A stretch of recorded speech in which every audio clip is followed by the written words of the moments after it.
Bonsoir à toutes et à tous. On va parler ce soir avec Noémie à propos des magasins éphémères, la préparation, le planning de ces types de magasins ou d'événements. Préparer un magasin éphémère n'est pas un projet facile. Planning et attention aux moindres détails, préparation en amont, s'attendre à des imprévus. Donc, pour faire venir une marque dans un espace, même pendant quelques jours, est un projet très élaboré et qui demande beaucoup d'attention. Donc, il faudra penser au concept, à la communication, aux événements, aux animations. Tout le travail doit être préparé en amont. Pas facile. Après avoir travaillé dans l'événementiel, après avoir acquis une expérience très importante dans le planning des projets événementiels de marque, Noémie débarque son aventure avec Point Physique. Donc, j'ai le plaisir de faire ce live pour découvrir comment Noémie travaille ses projets et quels sont les requis ou quelle est la formule gagnante pour préparer un pop-up store réussi. Et donc, je vais inviter Noémie. Hop. Et on partage l'écran dans quelques petites secondes. Hello! Bonjour à tous, bonjour Galia. Bonjour Noémie, ça va? Ça va bien, et toi? Super! On a Bon, tu plein m'entends de bien? choses à discuter ce soir, je t'entends très bien. Bah, Et donc, je te laisse te ouais, présenter Point Physique et présenter ton parcours. très bien. Eh ben, commençons. Donc ouais, moi c'est Noémie. J'ai travaillé pendant 7 ans dans une agence événementielle à Paris qui s'appelle toujours Eyesight, sous la direction de Marie Mérès, qui était notre directrice de production, et Thierry Dreyfus, qui est un directeur artistique. Donc j'ai travaillé là-bas 7 ans et comment ça se passait? Donc j'étais chargée de production. Donc je gérais des défilés de mode, des lancements de produits, des showrooms principalement à Paris, et on travaillait aussi à Milan. Donc en fait je gérais vraiment la partie production pure de l'événementiel. Donc j'étais en contact avec des prestataires, la coordination des prestataires sur le terrain. C'est des prestataires qui sont un peu la partie backstage du défilé, qu'on ne voit pas, qui arrivent les premiers avant les invités, qui montent. On a de la décoration qui est importante parce qu'elle incarne la marque. On a toute la partie aussi lumière, son et lumière, qui est aussi importante. Et puis tous les intervenants, près de la prestation de ménage, de sécurité, toute la partie aussi administrative avec la préfecture de police. C'est vrai que les espaces, ils sont souvent, faut déclarer nos événements. Il y a toute une partie à structurer qui est indispensable dans les démarches administratives. Donc voilà, c'est un métier passionnant. J'ai fait ce métier-là pendant 7 ans et j'ai vraiment appris le sens du détail qui est important, qui est très important dans l'événementiel.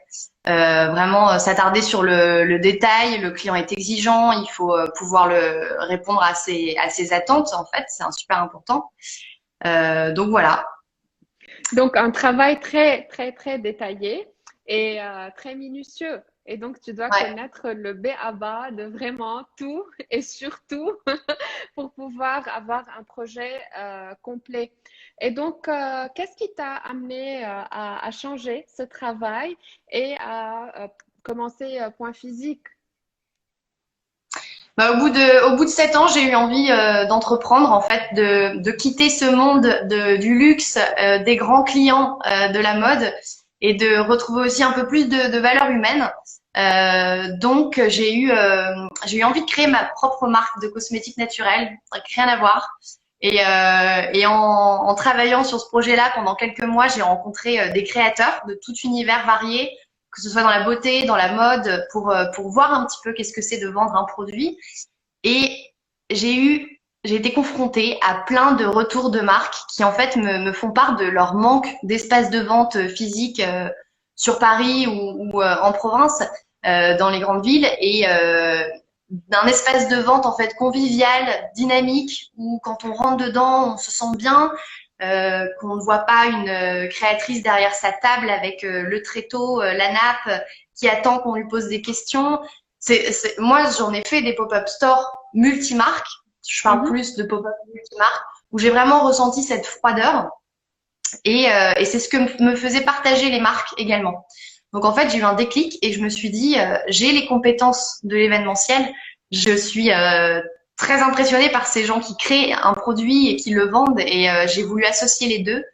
Donc en proposant mes services événementiels avec un concept bien défini qui manquait pour accompagner les marques dans ce mode de vente qui est tout nouveau. Même s'il est connu depuis un petit moment, il commence à se propager sur toutes les marques qui se lancent sur Internet et qui ont un jour besoin de rompre cet isolement et de vendre du coup dans des espaces éphémères. Voilà. Tu parles de concepts très importants, surtout de l'importance de cet aspect humain, de l'échange entre la marque et le consommateur. Un aspect qui manque, à ton avis, aujourd'hui avec les marques, surtout avec les marques créateurs? Oui, c'est un truc. En fait, il y a vraiment il y a plein de marques qui se lancent tous les jours sur Internet. Et à un moment donné, c'est plus possible le format Internet. Tu as forcément besoin de rencontrer ta communauté, de lui proposer une expérience. Et c'est de là que est venue cette idée de point physique. Alors, je fais une petite aparté juste pour donner un plus en détail un peu point physique. Parce que j'entendais hier la belle expérience qui travaillait avec dans ton live, qui elle travaille avec des grandes marques, enfin des plus grandes marques qui ont des gros budgets. Les pop-up stores, ça nécessite une énorme préparation et on en reviendra, enfin on reparlera de ce point-là, mais ça nécessite de la préparation et les marques elles n'ont pas forcément ce temps-là. Donc c'est pour ça qu'il y a ce service, ce métier de service que je propose est indispensable pour elles parce que c'est un gain de temps et la préparation d'un pop-up est très importante. Il y a plein de paramètres à prendre en compte et parce qu'en fait on parle de notre image de marque. Cette image-là, elle va être dans l'esprit du consommateur quand il sera sorti de la boutique. Donc c'est très important qu'il y a plein de paramètres à bien prendre en compte dans ça. Ok, parlons un tout petit peu plus de points physiques, des trois axes que tu détailles sur ton site web et qui sont le cœur de ta proposition. La communication, les lieux stratégiques et l'expérience client. Donc c'est pour moi ma valeur ajoutée quand j'accompagne une marque dans un pop-up store, que ce soit seule ou de manière multimarque, c'est-à-dire où une marque va me contacter pour faire un pop-up avec d'autres créateurs parce qu'elle n'a pas le budget pour le faire seule. Donc, je vais créer vraiment cette atmosphère, on crée un univers de marques, des marques cohérentes en termes de prix et d'image. Donc ça, c'est pour la partie multimarque. Et sur ces deux propositions de services, que ce soit exclusif ou multimarque, j'ai vraiment à cœur de mettre une expérience client qui soit forte. Toujours, je pars sur les 5 sens. Donc, tout ce qui va c'est important pour connecter le consommateur avec l'identité de la marque, de lui proposer une expérience immersive avec tous les sens. Quand il rentre dans la boutique, il doit voir quelque chose qui lui fait plaisir. Il doit se sentir bien. Faut qu'on ait le sentiment de convivialité, de bien recevoir. Ça peut être aussi des petites attentions sur l'odorat, de mettre des diffuseurs d'ambiance pour se sentir bien, de proposer aussi des dégustations de pièces sucrées ou d'un petit tea time pour accueillir le consommateur et lui faire vivre quelque chose. Et puis d'avoir toute une recherche aussi de partenariats, j'appelle ça des partenariats, où c'est un dispositif animation client que je mets en place dans les pop-up stores, où il y a plein de gens qui ont envie de se faire connaître, comme par exemple quelqu'un qui veut lancer son site internet, un service de pâtisserie, de pièces sucrées après un CAP en pâtisserie et qui a besoin d'avoir une visibilité, et ben de lui ouvrir la porte du pop-up store pour qu'elle vienne vendre une après-midi, et ça rajoute aussi un petit concept lifestyle en plus pour le consommateur. On peut faire plein de choses et j'entendais aussi le live avec Daniela, il me semble, qui nous suivait, qui travaillait chez Merci, qui apportait énormément d'innovation sur toutes ces expériences clients. Et ça, pour moi, c'est la base d'un pop-up réussi. c'est de faire vivre une expérience au client parce que il sortira de ce pop-up-là avec une connexion faite avec la marque et une envie de continuer à la suivre. Il a participé un peu au développement de la stratégie retail de la marque et il se sent impliqué aussi. Donc, ça crée une attache.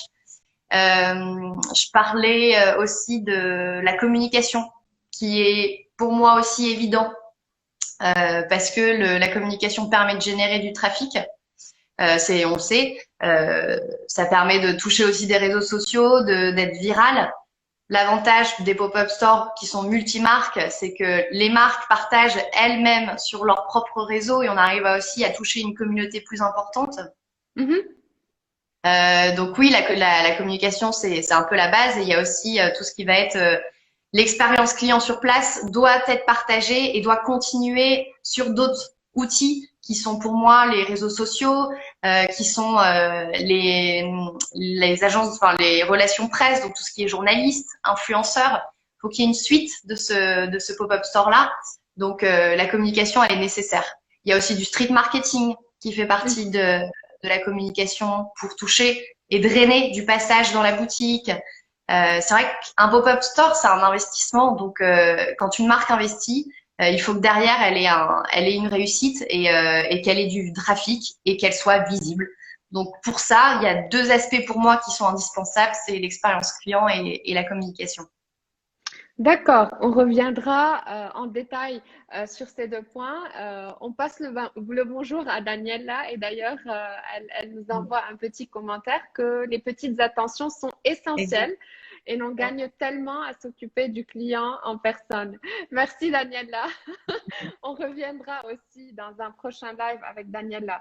Donc, quand tu étais en train de parler, Noémie, j'ai fait passer ces idées clés que tu étais en train d'évoquer tout à l'heure. Donc, c'est vrai qu'aujourd'hui, cette expérience client devient de plus en plus importante et tu es en train de penser à la conception de ton magasin éphémère ou de ce collectif éphémère pour engager les cinq sens avec les consommateurs à travers tout ce qui est diffusion d'odorat, tout ce qui est visuel, etc. Et en même temps, je pense que tu évoques l'importance de l'identité de la marque. Comment on peut, à travers un collectif de magasins éphémères, garder l'identité de chaque marque qui se réunissent dans cet univers? C'est simple, chaque marque a son identité et c'est sûr qu'il faut la respecter, il faut qu'elle soit bien présente sur le pop-up store. L'idée est tout bêtement de ne pas distinguer sous forme de stand des espaces quand on parle de pop-up multimarque, mais de créer une atmosphère. Il faut que c'est juste une boutique multimarque en fait.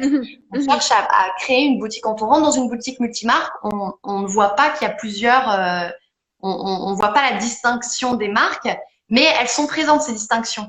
Elles sont rangées par marque, etc. Donc c'est vraiment une atmosphère, une ambiance qu'il faut créer. C'est pour ça que je travaille avec des partenaires talentueux de décoration, de merchandising, notamment Claire de Décolab que tu as interviewé. C'est un métier d'accueillir des marques, de les intégrer dans une boutique sans avoir des stands bien déterminés. Et il y a plein de petits éléments de communication qu'elles peuvent mettre en avant sans avoir l'effet de stand. C'est-à-dire accrocher des tableaux comme plusieurs tableaux qu'on peut avoir chez soi, et ça peut être plusieurs tableaux avec les identités des marques.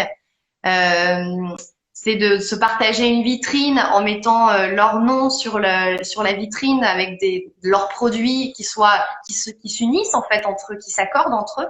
Parce que c'est vrai que quand je recherche des créateurs sur un pop-up store, j'évite le cannibalisme et j'essaye d'avoir des marques qui se différencient. Donc il y aura elles ont un univers commun, mais ça va être de la maroquinerie avec du prêt-à-porter. Il y aura pas deux marques de maroquinerie. On essaie vraiment de distinguer les créateurs. Mais non, c'est tout à fait possible. C'est tout simplement une question de décoration, de création d'ambiance et de merchandising. Mais au contraire, c'est plus chaleureux d'accueillir des marques dans cette atmosphère-là plutôt que de faire des stands. Et les créateurs sont présents pour moi sur les ventes, ce qui est indispensable parce que c'est eux qui transmettent les valeurs de leur marque et la transmission dans un espace physique est pour moi indispensable. Ça fait partie du storytelling de la marque. Donc les créateurs sont présents, mais ce relais entre eux parfois, c'est aussi il y a une synergie aussi entre marques qui se crée. Oui, c'est Parce que vrai. Oui. derrière, elles peuvent continuer à collaborer ensemble sous la forme de concours sur Instagram ou de se donner des tips. Il y a vraiment cette synergie-là qui est très belle dans les pop-up stores multimarques. Ok. Parlons un tout petit peu de cette organisation. C'est un point clé très important qui aussi nécessite beaucoup de recherche et beaucoup de marques qui vont dire oui, je veux m'investir avec toi. Donc parlons de ce côté technique, Noémie. Comment tu penses à un magasin collectif? Comment tu penses à chercher des marques? Qui sont les marques qui sont visées, etc. Alors comment je pense? Eh ben forcément je m'adapte un peu au calendrier des marronniers, donc des événements qui sont un peu indispensables. Donc par exemple à Noël c'est évident qu'on est en train d'y réfléchir, de faire un pop-up store sur une thématique des cadeaux de Noël avec plein de thèmes différents. Il y a aussi le salon maison et objets qui arrive bientôt où on peut faire une thématique aussi avec des marques de décoration de lifestyle. Il y a aussi les salons, le salon Who's Next, Impact, tout ça qui coûtent énormément pour des marques et ça permet aussi dans ces mêmes dates de pouvoir présenter des marques dans des endroits qui ne sont pas les salons, mais au moment où il y a du passage de journalistes, de clients, etc. Donc c'est un autre moyen de les inviter pour rencontrer le créateur et voir un peu ce qu'il présente. Donc Mhm. j'essaye de suivre un peu ces temps forts de l'année pour suivre un calendrier de marronnier. Mais à côté de ça, euh, je travaille aussi sous la forme d'une marque qui a besoin de faire une vente. Donc je sais pas pour rappeler, hein, c'est vraiment des jeunes marques mes clients. C'est des jeunes marques et des moyennes jeunes marques Oui, qui ont besoin de visibilité, mais qui n'ont pas des budgets énormes et qui oui, n'osent pas appeler une agence événementielle qui va peut-être un jour leur rironner en disant non, on n'a pas ce budget-là. Donc c'est vraiment un accompagnement où si la marque peut se permettre d'avoir son espace à elle avec une offre globale qui s'adapte à son budget, elle sera de manière exclusive. Donc il y a une démarche d'accompagnement dans un premier temps. Et si la marque n'a pas un budget pour se permettre d'avoir un pop-up réussi, on va partir sur un partage. On va échanger sur son univers. Je vais m'imprégner de son univers, de son positionnement prix. Et de là, je vais partir sur une sélection. Je le fais souvent sur Instagram parce qu'il y a énormément de de création. propositions, de créateurs qui sont C'est présents ça. sur Instagram. Donc, je pars là-dessus pour créer un univers de marque cohérent, éviter le cannibalisme, comme on a dit, Mhm, avoir un prix qui soit aussi cohérent. Et puis de là, on part sur une sélection, sur une recherche de salle qui va s'adapter à cet univers-là, mhm. euh, et toute la partie communication, la partie expérience client qui sont nécessaires. Et tous ces frais-là sont partagés en fonction des créateurs. Donc ça Oui, a un intérêt énorme, c'est que ça a un coût, ça nécessite beaucoup de temps. Et aujourd'hui, une marque peut faire facilement en fait un pop-up store. J'ai envie de dire, il suffit d'aller sur les plateformes de location d'espace.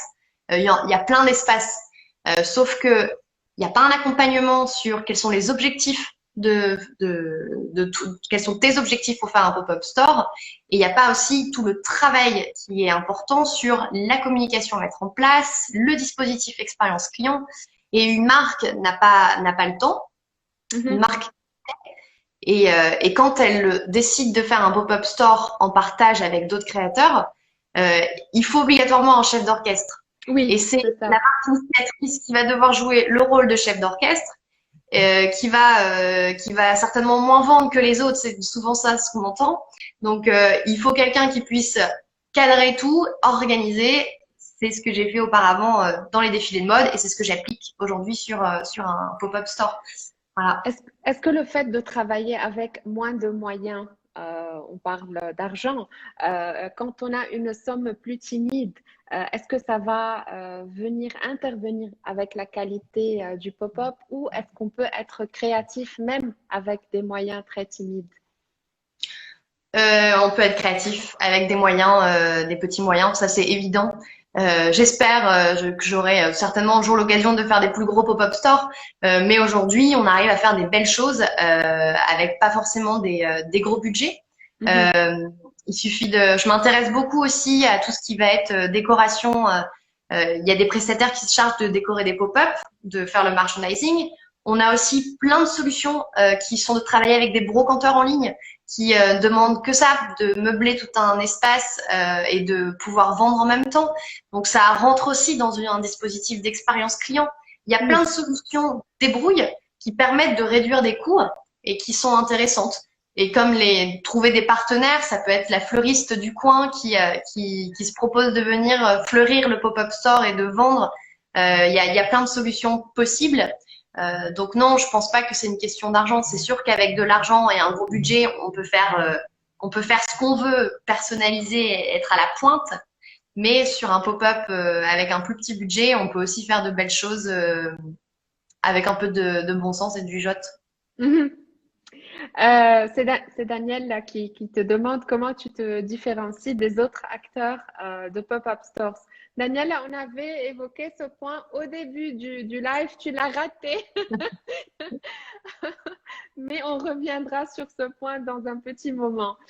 Donc, on a parlé des démarches de développement ou de préparation de pop-up stores pour des marques exclusives ou des collectifs de marques et que toi, tu t'engages plutôt dans ces collectifs parce que tu as ces qualifications et tu as l'expérience d'organisation de projets tellement détaillés.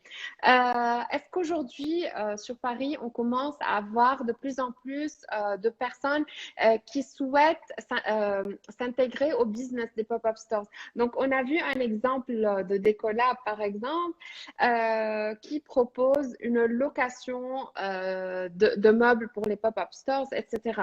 Est-ce qu'il y a d'autres services qui sont proposés aujourd'hui pour faciliter la tâche des marques qui souhaitent faire des magasins éphémères? Je pense beaucoup, oui, à la décoration qui est évident. Maintenant, je pense que c'est encore un secteur, de par mon expérience, qui n'est pas non plus senior, mais je pense que c'est aussi un secteur qui demande qu'à se développer et des pop-up stores, je pense que ce que les marques ont en tête, c'est les ventes de créateurs, les marchés de créateurs, ça va être des indépendants qui vont organiser ces événements-là, auxquels elles vont pouvoir participer, mais de faire des pop-up multimarques intimes, conviviaux dans un petit espace, j'ai pas encore, j'entends pas trop parler de ces mouvements-là, d'un intermédiaire. Sinon, dans les autres services, oui, il y a toutes ces solutions d'expérience lifestyle, de services un peu à domicile qui développent aussi ce secteur-là de pop-up. Par exemple, quelqu'un qui peut proposer des cours de yoga sur un pop-up store. Donc à la base c'est en ligne, c'est dans des petits dans sa salle de sport. Et elle va se déplacer dans les pop-up stores. On peut tout avoir. C'est quelqu'un qui fait des ateliers do it yourself en ligne et qui va venir se déplacer sur un pop-up. Donc forcément, on touche à tous les partenaires possibles et inimaginables pour animer, pour apporter une expérience client.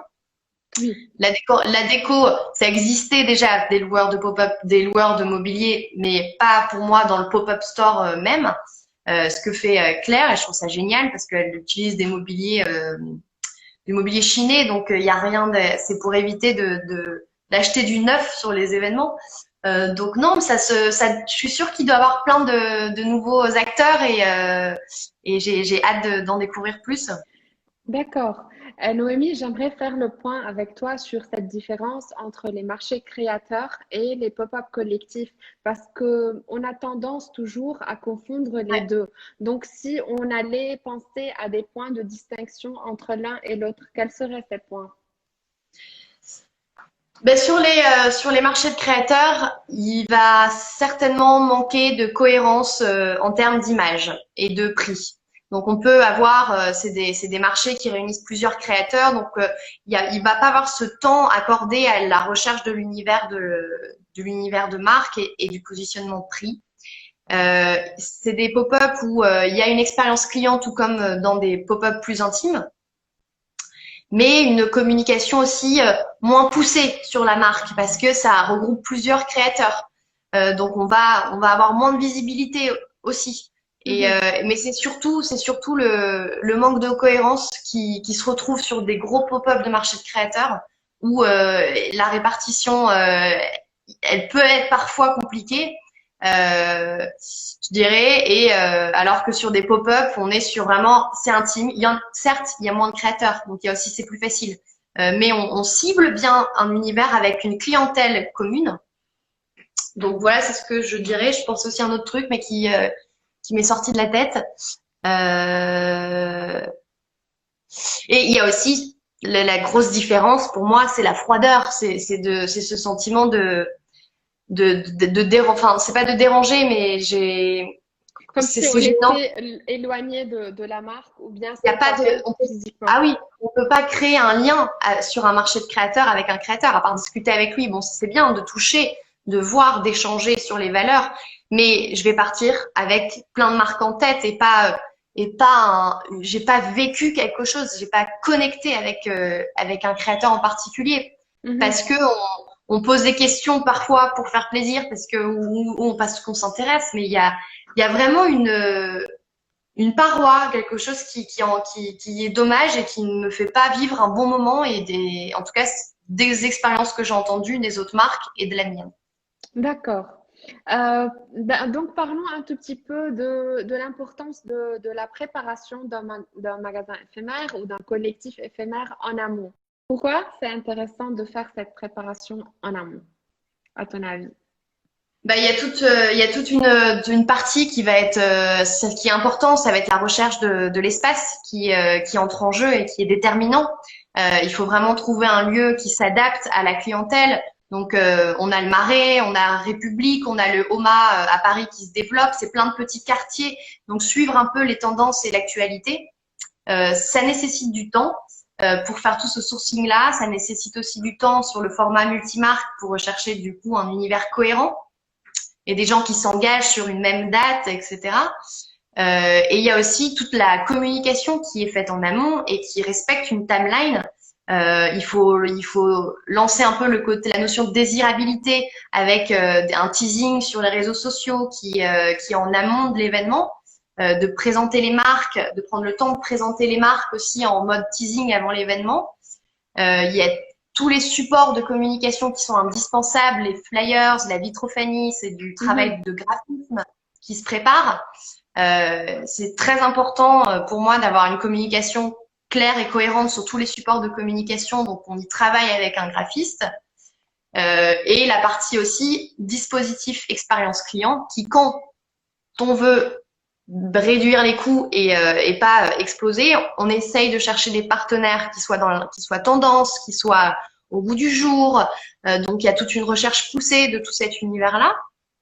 Et c'est aussi une coordination entre les marques parce que beaucoup de marques pensent que il est facile donc de faire un pop-up et de s'unir avec d'autres créateurs, mais Oui, il y a toute une coordination sur quels bien sont les sûr. besoins des marques, combien de produits vous avez à vendre, est-ce que vous avez besoin d'un espace de stockage, quelle est cette surface d'espace de stockage, en vitrine, la répartition en vitrine qui est parfois sujet de grosses querelles entre les marques. Les marques, Donc, oui. faut forcément avoir un chef d'orchestre pour anticiper tous ces points-là, tous ces aspects logistiques. Mhm. Donc il y a beaucoup de temps en amont pour une réussite le jour J, ça c'est sûr. D'accord. On avait aussi évoqué tout à l'heure l'importance d'avoir un objectif clair pour le pop-up store. C'est quoi l'importance de cet objectif dans la création d'un pop-up réussi? Bah, l'objectif, il faut vraiment que la marque puisse se poser les questions de quelle est sa stratégie sur un pop-up. Donc si c'est en fait, il y a plein de possibilités aujourd'hui. Il y a des marques qui font et ça se développe énormément. C'est tout ce qui est précommande. Il y a beaucoup de marques qui s'engagent dans un mouvement éco-responsable et qui se lancent dans la précommande. Donc elles ont une collection à exposer dans le but de vendre plus tard d'autres produits. Donc elles fonctionnent à Mhm. la précommande. Un pop-up store, ça peut être quelqu'un qui va donc présenter sa collection avant pour lancer une précommande. Ça peut être un lancement ça peut être juste parce que c'est une marque qui est connue que sur Internet et qui a besoin de rompre son isolement et de gagner un peu plus de visibilité et de trafic. Donc, elle va se lancer pour la première fois sur un pop-up store. Ça peut être une marque qui est déjà bien établie et qui, elle, a besoin d'avoir un bon coup de boost et qui, elle, a besoin d'un accompagnement relation presse important. Donc, on va trouver un bel espace, on va proposer une expérience client aux journalistes, aux influenceurs. C'est complètement varié, mais il faut bien définir l'objectif de la marque avant de se lancer sur un pop-up store pour répondre précisément à sa demande. D'accord. En plus, on avait parlé de la communication et tu avais aussi parlé de la communication sur les réseaux sociaux et de peut-être la communication traditionnelle à travers les flyers, etc. Mais quelle est l'importance aussi d'aller chercher la média pour en faire parler de cet événement, de ce pop-up? Parce que on a besoin de générer du trafic et de relayer aussi l'expérience client sur les réseaux sociaux parce que les gens ne vont pas forcément suivre le pop-up store et on voit qu'il y a une activité, il y a une vie. La marque est dynamique, elle est présente en pop-up store. Donc, la communication est nécessaire parce qu'elle va générer le trafic pendant l'événement en drainant du monde et elle est nécessaire pour les relations presse et influenceurs parce que il faut gagner en visibilité. Donc, on travaille avec des professionnels qui sont RP pour apporter cette visibilité médiatique qui est nécessaire à la marque. Sur un package, sur une offre de services multimarques, on va réunir tous ces services-là en proposant une offre de base qui est nécessaire. Donc, d'avoir des parutions, d'avoir des influenceurs qui passent lors d'une soirée d'ouverture, d'avoir une distribution de flyers dans la rue qui est du street marketing, de faire la promotion sur les réseaux sociaux. Tout ça, c'est une offre complète qui ne change pas. Enfin, sur les pop-up multimarques, on fonctionne comme ça. Mais il y a aussi donc le pop-up exclusif où là, la marque va cibler ses besoins. On va cibler ses besoins en communication. Elle a peut-être pas forcément besoin de drainer du monde dans sa boutique, mais de faire que des rendez-vous influenceurs et journalistes. Tout dépend vraiment de ses attentes et de sa stratégie retail. D'accord, donc on n'est pas sur des formats standards. Voilà, on fait un pop-up, tac, tac, tac. On est surtout sur des démarches très personnalisées en fonction des besoins de la marque. Très important. Okay, ouais. Donc, voilà, j'allais demander si les démarches de préparation sont différentes d'un pop-up à un autre, d'un collectif à un autre, d'une marque développée ou d'une start-up. C'est vrai qu'il y a un panel, un bouquet très différent entre l'une et l'autre. On discute parfois avec des gens qui organisent des collectifs de marques et ils nous racontent que aussi le pop-up store les aide à élargir leur agenda de consommateurs et d'aller à chaque fois contribuer en fait à l'alimentation de leur agenda. Quelle est l'importance du pop-up store avec cette fidélisation des consommateurs? Je dirais grâce au pop-up store, une marque va pouvoir dynamiser son offre et parce qu'aujourd'hui le consommateur il est complètement volatile. Il y a une offre énorme en ligne et puis il a aussi besoin de toucher, de voir avant d'acheter. 90% des consommateurs font d'abord la démarche de voir, de toucher avant d'acheter en ligne. Donc c'est une étape obligatoire. Mais c'est surtout pour en fait immiscer le consommateur dans la stratégie de développement de la marque, de lui dire qu'il est important, de lui faire partager un espace, une vente éphémère en fait, comme une immersion en fait. On l'invite dans l'identité, dans l'incarnation de la marque. Il y participe et c'est plus que nécessaire pour le développement d'une marque de casser, de rompre. Enfin, surtout quand on n'a pas de boutique physique. Oui. Et même si on a des boutiques physiques, je trouve que le côté de l'effet de surprise, de la notion de boutique éphémère, il y a plein de choses qui se développent maintenant. Il y a des petits pop-up stores au sein même d'une boutique. juste pour dynamiser l'offre. Il faut renouveler sans cesse son offre pour créer un lien fort avec le consommateur. D'accord. Et à ton avis, une marque qui n'a pas un magasin physique fixe doit faire plusieurs pop-up stores à l'année? Pareil, tout dépend de sa stratégie. C'est vrai qu'il y a des périodes qui sont pour moi indispensables où il faut être présent. C'est tout ce qui va être les périodes de Noël ou si c'est une marque, je sais pas, qui fait des bijoux, elle peut être présente aussi à un moment de la Saint-Valentin. Il y a plein de temps forts qui doivent être importants parce que le consommateur a envie de découvrir, par exemple, une marque de bijoux juste avant la Saint-Valentin pour faire un cadeau, a envie de vivre une expérience pour acheter des cadeaux de Noël et les offrir pas tout bêtement en ligne, mais d'aller à la rencontre d'un créateur, de comprendre la démarche, les valeurs, etc. Ça donne du sens en fait. Donc tout dépend de la stratégie, ça c'est sûr, mais c'est vrai que c'est bien de suivre les temps forts pour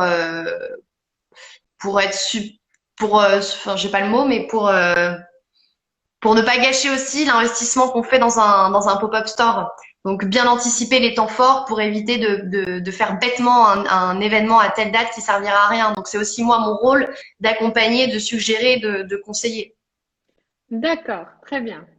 Noémie, est-ce qu'on a fait le tour des points importants qui sont en relation avec la préparation d'un pop-up store et les étapes requises pour faire un pop-up store réussi? Je pense que oui. Après, il y a un truc qui est important de rajouter et c'est que le pop-up store, il est accessible à n'importe qui et c'est vrai qu'il faut pas avoir peur de faire la démarche de contacter des intermédiaires, des prestataires de services qui peuvent du coup coordonner le tout et ne pas avoir peur d'annoncer ses budgets qui sont parfois peu. On n'est pas des grosses agences événementielles, on a de tout donc c'est vrai que j'attirerais l'attention sur le fait que des pop-up stores peuvent être aussi accessibles. Il faut pas hésiter parce qu'il y a toujours des solutions de débrouille pour baisser les coûts. Donc voilà, c'est important et ça me tient à cœur de travailler avec des jeunes créateurs parce que ils ont besoin de visibilité et ça peut parfois faire fuir les grosses agences. Donc alors qu'on peut faire des belles choses ensemble. Voilà. Mais je pense qu'on a D'accord. fait le tour. Après, s'il y a des questions. On va donner le temps à tous et à toutes qui sont avec nous de revenir vers toi s'il y a des questions. Et en tout cas, si on a besoin de te contacter, comment on peut contacter Noémie?